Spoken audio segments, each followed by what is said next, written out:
Russes qui vient nous détruire, qui vient surtout détruire l'Afrique.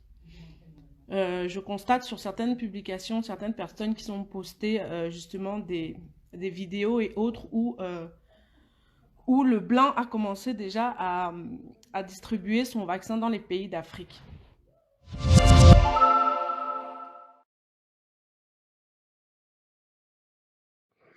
Ce que je répondrai rapidement, c'est que c'est un peu difficile. C'est un sujet très, très, très difficile, si je peux le dire, pour le moment. Pourquoi je le dis? Je le dis dans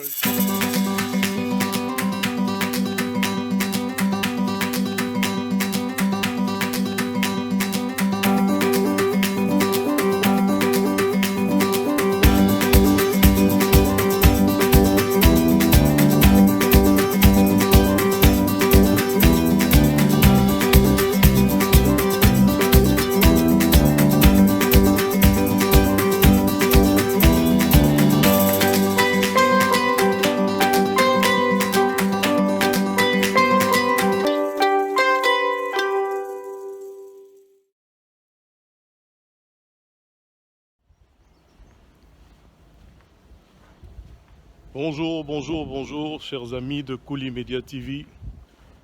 Bonjour chez vous, bonjour partout où vous êtes, auprès de vos familles, sûrement en confinement. Aujourd'hui, nous revenons vous voir pour éventuellement partager avec vous une vidéo qui a vraiment touché nos cœurs. J'ai reçu cette vidéo plusieurs fois,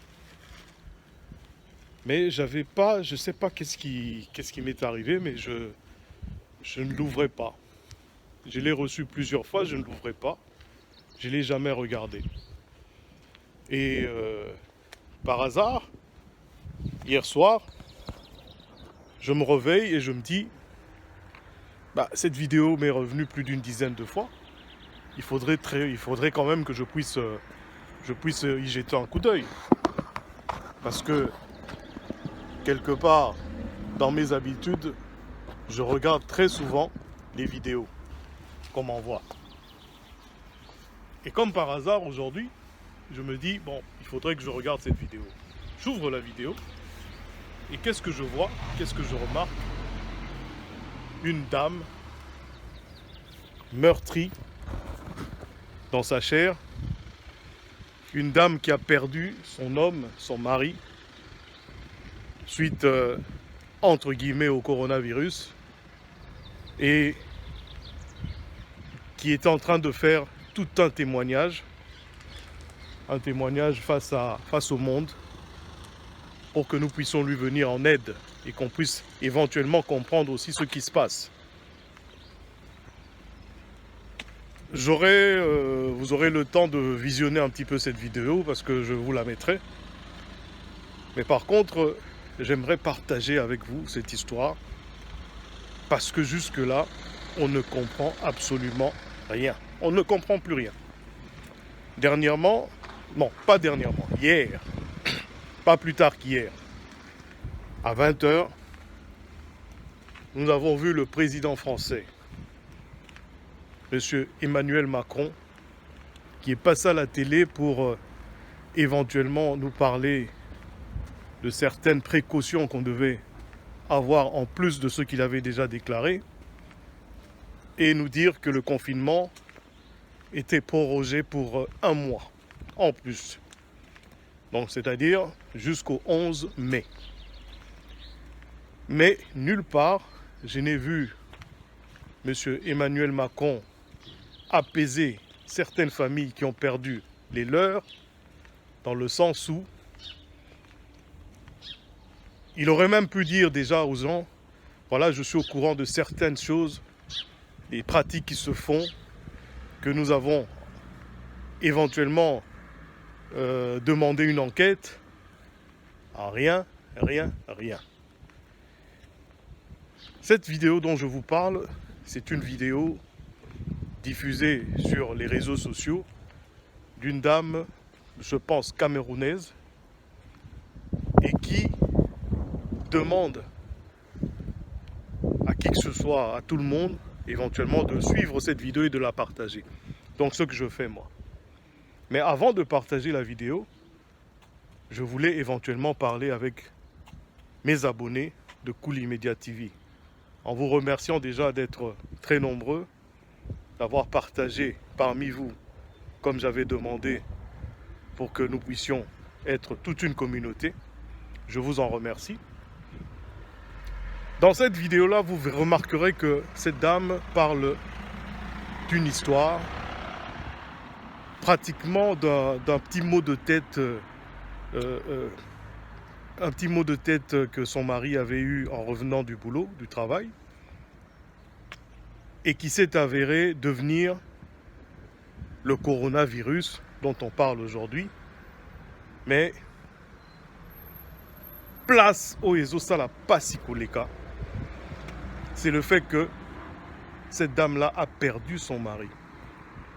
Elle a perdu son mari dans un petit hôpital parce qu'elle-même faisant partie des services médicaux a estimé que son mari devait aller dans un hôpital plus ou moins tranquille, calme, où il n'y a pas beaucoup de sujets de corona pour éventuellement éviter justement d'attraper cette maladie-là. Bandekonanga, c'est dommage. Les Amawa, ils ont passé. Comme on a marambo boelelo na 2020 oyo. Maman wana, ya camerounaise, cette dame-là, a commencé à appeler, elle a appelé d'abord le 15. Le 15 éventuellement, chez nous ici en France, c'est le service médical. Donc avec, c'est pas les pompiers, mais c'est vraiment le service médical avec les médecins, des gens qui connaissent leur travail. Donc il a appelé ce service-là pour qu'il vienne en aide à son mari qui avait des maux de tête.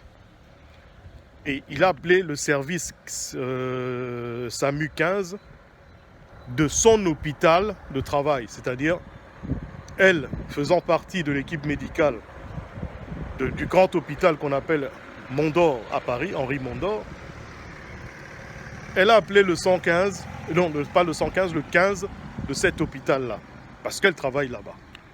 Donc pour elle, c'était plus en confiance, en appelant cet hôpital-là. Donc, les médecins arrivent, ils constatent que son mari est malade et ils disent à la dame, ne vous en faites pas, nous allons requinquer votre mari rapidement et nous le ramènerons, mais on l'emmène dans un petit hôpital. Voilà, chers amis, je m'excuse, on a été coupé tout à l'heure. Entre-temps, je suis rentré chez moi, parce que je rentrais en même temps chez moi. Donc je disais, cette dame a appelé le SAMU. Le SAMU est arrivé rapidement, ils ont pris son mari. On lui a dit ce que je vous ai dit tout à l'heure, qu'on allait rétablir son mari tranquillement, tout doucement, il n'y a pas de souci à se faire, voilà, on va revenir rapidement, il n'y a pas de souci. Finalement, son mari n'est jamais revenu. Je vais être un peu bref par rapport à ça, il n'est jamais revenu. Vous suivrez le reste au niveau en cours de cette vidéo-là que je vous mettrai tout à l'heure. Mais moi, ce que je suis en train de dire par rapport à ça, ça commence à faire un petit peu trop. Nous avons vu des vidéos que je vous mettrai aussi de temps en temps comme des vidéos des personnes qui sont submergées par ce problème. Il y a des témoignages où l'on voit des gens dire que dans des hôpitaux, aujourd'hui en 2020, en France, on est en train d'éliminer, on va dire, d'éliminer des personnes qui n'ont jamais été atteintes du coronavirus. Et tous ces témoignages-là, à un moment donné, ça commence à déranger, quoi. Ça commence à déranger, on se pose des questions en même temps. On se pose des questions. J'ai voulu faire cette vidéo aujourd'hui en français parce que j'aimerais que ça soit largement diffusé aussi. Parce que c'est un peu la volonté de cette dame-là qui, comme exemple, je prends juste son exemple parmi tant d'autres, aimerait que cette vidéo-là soit diffusée partout et que ça puisse faire bouger le gouvernement français. Et à travers ce gouvernement, on voit le ministre de la Santé et par-dessus tout, le président de la République, M. Emmanuel Macron.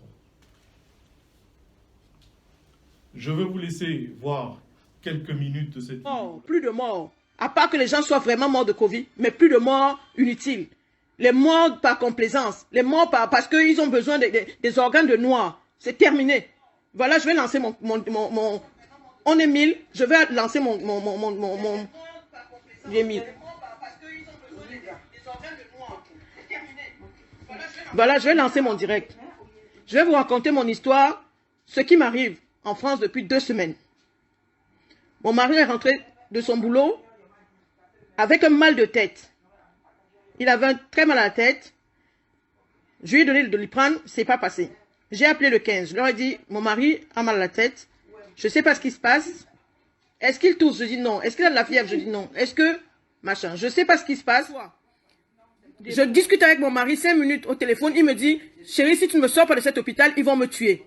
Je dis, mais non, ne t'inquiète pas, ils ne vont pas te tuer. À l'hôpital, on ne tue pas. On essaie toujours de voir. Ne t'inquiète pas, tu as peut-être peur. Il me dit non. Entre ce que j'ai entendu dans cet hôpital, je suis en train de te dire, si tu ne me sors pas dans cet hôpital dans 5 jours, je vais mourir. Je dis non, chérie, ne t'inquiète pas. Le Sabi m'a promis qu'on allait te requinquer, tu allais rentrer à la maison. Ils ont intubé mon mari, ils l'ont ventilé sans me prévenir. Je conçois jusque-là. C'est normal que quand une urgence se présente, qu'on la fasse. Mais la moindre des choses, c'est de rappeler la famille derrière et leur dire, votre mari, la situation s'est aggravée, on l'a intubé, on l'a ventilé. Mon mari a intubé, ventilé, pendant 2 jours, personne n'est au courant. Je ne suis pas au courant et tout. J'appelle, je leur dis, mais je n'arrive pas à voir mon mari sur son téléphone portable. On me dit, mais non, il ne peut pas parler, il est intubé. Hein? On intube quelqu'un sans prévenir sa famille, mais c'est quoi ce délire? Mais on est où là? Jusque-là, j'accepte.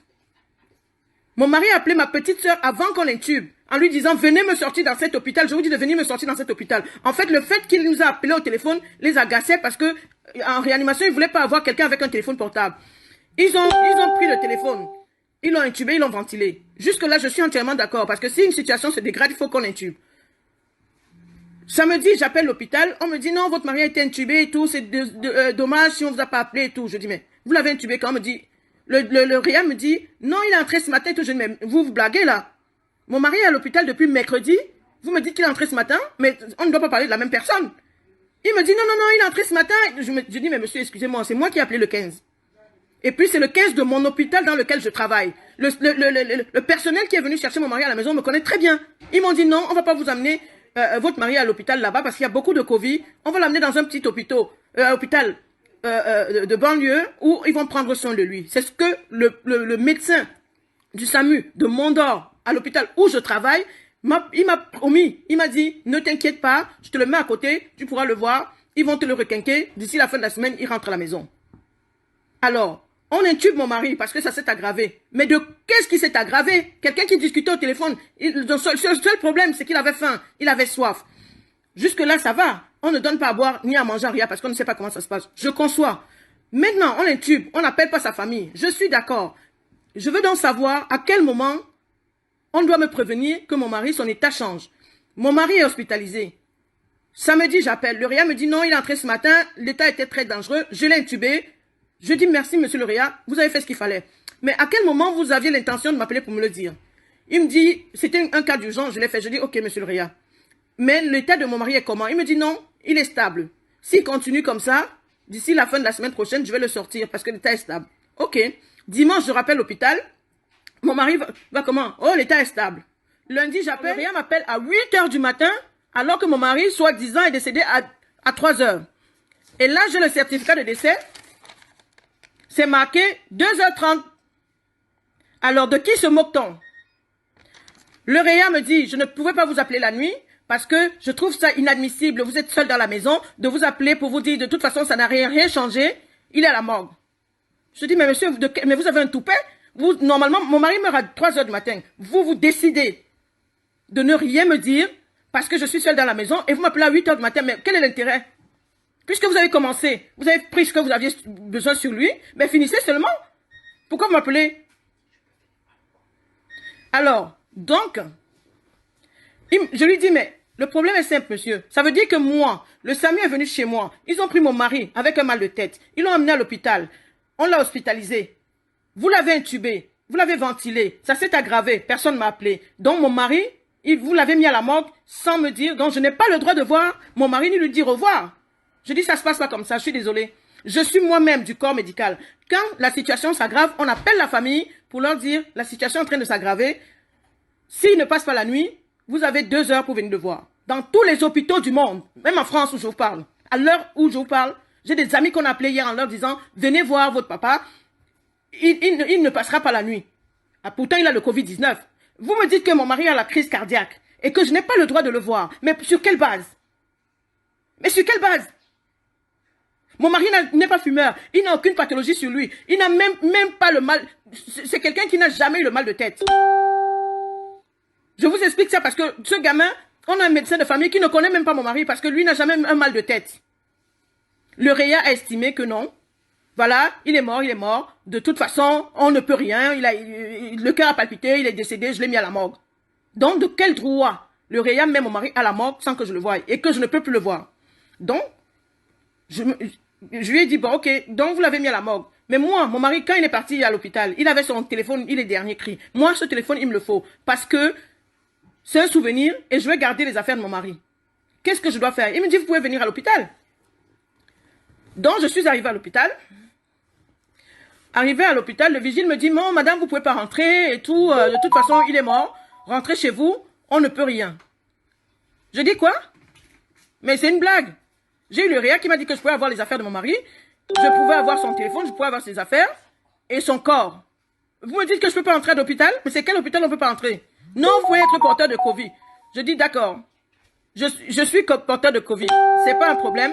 Donnez-moi une casaque.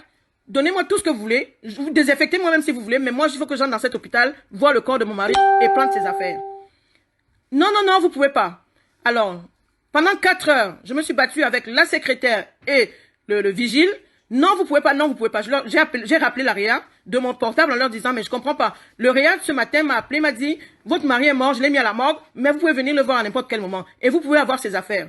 Ah, la jeune infirmière que j'ai eue m'a dit, oh non, madame, ne vous inquiétez pas, les affaires de votre mari, je les ai descendues personnellement, ils sont en bas à l'accueil.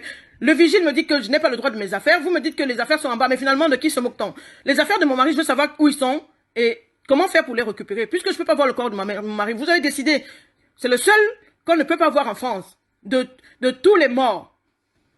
Il est mort de crise cardiaque, mais on ne peut pas le voir. Pourtant, on peut voir les patients morts de Covid-19. Donc, au jour d'aujourd'hui, je veux savoir de quoi est mort mon mari et de savoir de pourquoi est-ce que la situation, soi-disant, s'est dégradée. Personne ne m'a appelé, personne ne m'a prévenu. Vous avez fait du corps de mon mari ce que vous voulez. Je veux les affaires de mon mari, surtout son portable, en urgence. Sinon, j'appelle BFM. Et quand ils ont entendu que j'appelle BFM, qu'est-ce qu'ils ont fait? Ben, tout de suite, je suis rentrée chez moi. Juste le temps d'ouvrir la porte, l'hôpital me rappelle. Madame Ekoutou, la directrice, la cadre du service et le REA veulent vous parler. Est-ce que vous pouvez revenir? Je dis, mais vous me prenez pour qui là?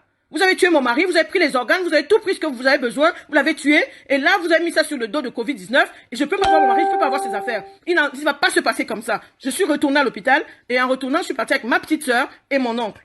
Comme mon oncle était en costume cravate, ils ont eu peur. Ils ont cru que c'était un huissier de justice.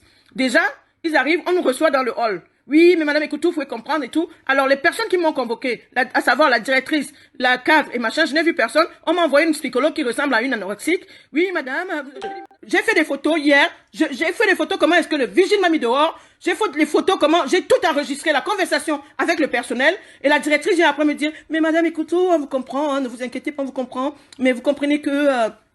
avec cet état de crise, on peut pas appeler tout le monde et tout. Je dis, mais on peut pas appeler tout le monde, je comprends. Mais vous avez eu combien de décès? Un décès, on peut pas appeler tout le monde. Mais si vous aviez 10 décès, on allait faire comment? Je veux faire mon deuil. Alors, j'ai pris mon avocat. On a saisi le corps. Il me faut ce corps-là. Donc, partagez pour tous ceux qui avaient des patients dans les hôpitaux.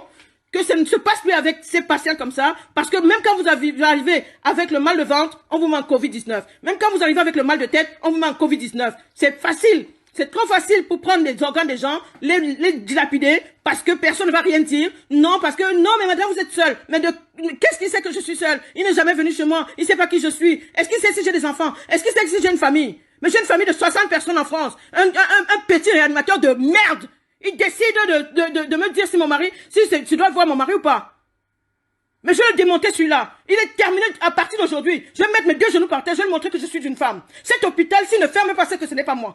Ça, je le fais pour les autres qui sont vivants. Il est hors de question que quelqu'un d'autre subisse ça. C'est terminé en France. Je sais que vous voulez les organes des jeunes blacks. Comme on ne meurt pas de Covid, vous avez décidé de nous tuer. Mais vous n'allez pas tous nous tuer. Vous allez tuer une partie, mais vous ne tuerez pas tout le monde. Alors, mon direct, c'est pour tous ceux qui ont des familles dans les hôpitaux.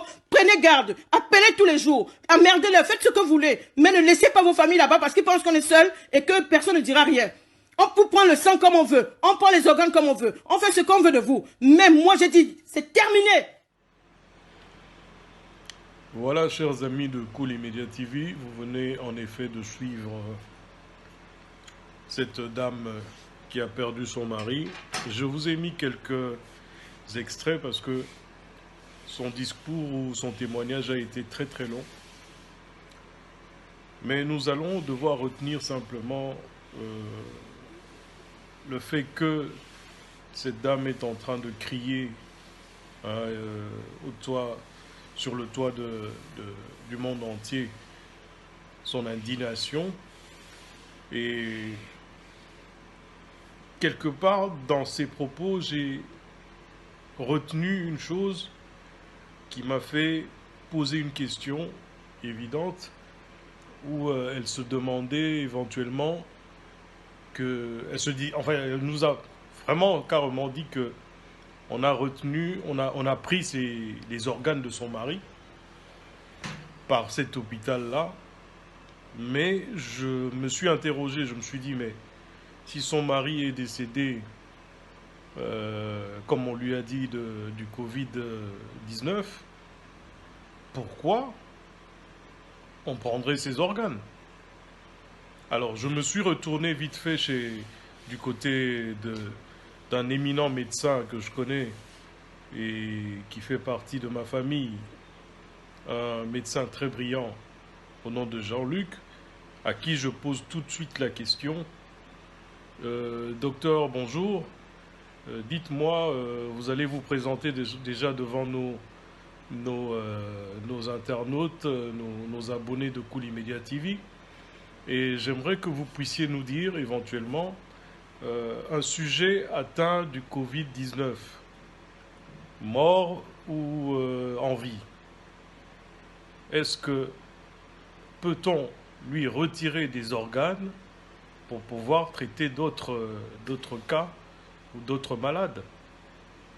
Essayez de nous répondre, de nous expliquer un petit peu ce que vous pouvez nous dire par rapport à ça, scientifiquement et médicalement. Merci, docteur. Ok, bonjour à tous les internautes, bonjour à Monsieur Thierry Vita. Merci pour cet honneur que tu me fais de répondre à ta question et de participer tant soit peu à l'actualité du moment. Je me présente, je suis docteur Vicky Vita. Travaillant en Afrique du Sud. Ok. La question, si je ne me perds pas trop, je crois que c'est peut-on prélever les organes chez un sujet à Covid positif, c'est-à-dire un sujet où on va tester, va trouver qu'il positif na Covid-19 et si on peut prélever les organes sur ce sujet, mort ou vif. Ce que je répondrai rapidement, c'est que c'est un peu difficile. C'est un sujet très difficile, si je peux le dire, pour le moment. Pourquoi je le dis? Je le dis dans le sens du fait qu'il n'y a pas encore des études qui ont été faites qui prouvent que celui qui est infecté du coronavirus, on peut toujours prélever les organes sur lui, tant bien vivant que mort. Pourquoi? Parce qu'il n'est pas encore prouvé que, d'un côté, le virus se transmet par le sang. C'est-à-dire, ce qui est connu pour le moment, c'est que on respire les virus par les petits droplets de salive quand on parle avec quelqu'un qui est infecté et on est infecté. Deuxième chose, il peut y avoir un contact indirect, ça veut dire la personne qui est infectée tousse sur sa main et touche certaines surfaces de ce que nous, on peut toucher après. Et la personne non infectée touche ces surfaces parce que le virus reste sur ces surfaces pendant un moment et est infecté. Donc, concrètement, pour répondre clairement à cette opération, à cette question, il fallait tous à la naba étude faite où ils ont prouvé biso que dans un moment où c'est possible ou pas. Mais maintenant, je répondrai aussi par rapport à moi, en tant que scientifique et en tant que médecin, en tant que par rapport à mon expérience personnelle. Je me dis quelque part que quand on fait une transplantation, c'est-à-dire on doit prélever l'organe moto et que tu passes un moto soit en besoin, il y a certains examens qu'on passe. Et par rapport à ces examens, il y a d'habitude, on essaie d'exclure tant soit peu ou si possibilité il y a toutes les pathologies qui peuvent être infectieuses, si je peux le dire ainsi. C'est-à-dire, on check l'hépatite virale. C'est quelque part une maladie aussi qu'on check. Et quand la maladie est là chez la personne qui transmet, des fois on évite. Pas des fois, mais on évite. Parce que ça peut aussi contaminer la personne qui, le demandeur, si je peux le dire. Ça, c'est un simple exemple pour dire que il y a des prérequis et des préacquis qu'il faut avoir pour pour prélever les organes chez un sujet et le transférer chez un autre. À mon humble avis, je pense que bien qu'on n'a pas encore toutes les études faites, mais je pense qu'il faudrait éviter, pour le moment, éviter parce que nous ne savons pas encore jusqu'à quelle extension ce virus peut aller. Oui, pour le moment, il est dit que le virus ne se transmet pas par le sang, ce n'est pas prouvé. Pour le moment, le virus se transmet seulement par les droplets. Mais il ne faut pas oublier que le virus va d'abord infecter le rein, infecter les poumons plutôt. Les poumons sont la cible première des virus.